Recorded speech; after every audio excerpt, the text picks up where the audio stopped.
ಹೆಸ್ರು ಕಾಳು ಸಾರಿಗೆ ಬೇಕಾಗಿರೋ ಐಟಮ್ಸ್ ತೋರಿಸ್ತಾ ಇದ್ದೀನಿ.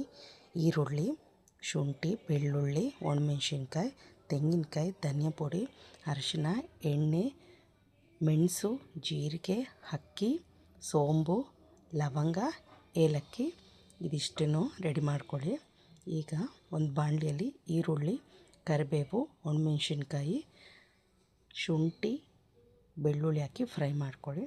ಸ್ವಲ್ಪ ನಿಧಾನಕ್ಕೆ ಗೋಲ್ಡನ್ ಬ್ರೌನ್ ಆಗಲಿ, ನಿಧಾನಕ್ಕೆ ಫ್ರೈ ಮಾಡ್ಕೊಳ್ಳಿ. ಅದಾದಮೇಲೆ ಕೊಬ್ಬರಿ ಹಾಕಿ ಸ್ವಲ್ಪ ಹತ್ತತ್ತು ಫ್ರೈ ಮಾಡಿ, ಅದನ್ನು ಹಸಿ ವಾಸನೆ ಹೋಗೋಕ್ಕೆ.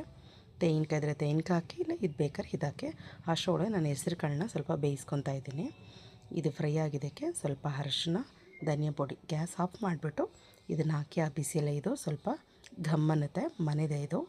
ಇದಕ್ಕೆ ಜೀರಿಗೆ ಫ್ರೈ ಮಾಡಿ ಸಪ್ರೇಟಾಗಿ ಹಾಕ್ಕೊಳ್ಳಿ, ಮೆಣಸು ಸಪ್ರೇಟಾಗಿ ಫ್ರೈ ಮಾಡಿ ಹಾಕ್ಕೊಳ್ಳಿ, ಅಕ್ಕಿನೂ ಫ್ರೈ ಮಾಡಿ ಹಾಕ್ಕೋಬೇಕು, ಮತ್ತು ಚಕ್ಕೆ, ಲವಂಗ ಇದಿಷ್ಟನ್ನು ಅದನ್ನು ಸೇರಿಸಿ ಫ್ರೈ ಮಾಡಿ ಅದಕ್ಕೆ ಹಾಕಿ ರುಬ್ಕೋಬೇಕು.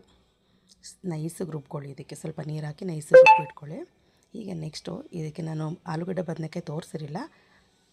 ಇವಾಗ ಅದು ಬೇಕಂದರೆ ಆಪ್ಷನಲ್, ಬೇಕಂದರೆ ಹಾಕ್ಕೊಳ್ಳಿ, ಹಾಗೇನೂ ಕೂಡ ಮಾಡ್ಬೋದು. ನಾನು ಇವಾಗ ಉಪ್ಪು ಹಾಕ್ಕೊಂಡಿದ್ದೀನಿ. ಉಪ್ಪು ಹಾಕ್ಕೊಂಡು ಇದಾಗೋಷ್ಟೊಳಗೆ ಈ ರುಬ್ಬಿರೋ ಮಸಾಲೆನ ಅದಕ್ಕೆ ಹಾಕಿ ಅದು ಕುದೀತಾ ಇರಲಿ. ಈಗ ಒಗ್ಗರಣೆಗೆ ರೆಡಿ ಮಾಡ್ಕೊಳ್ಳೋಣ.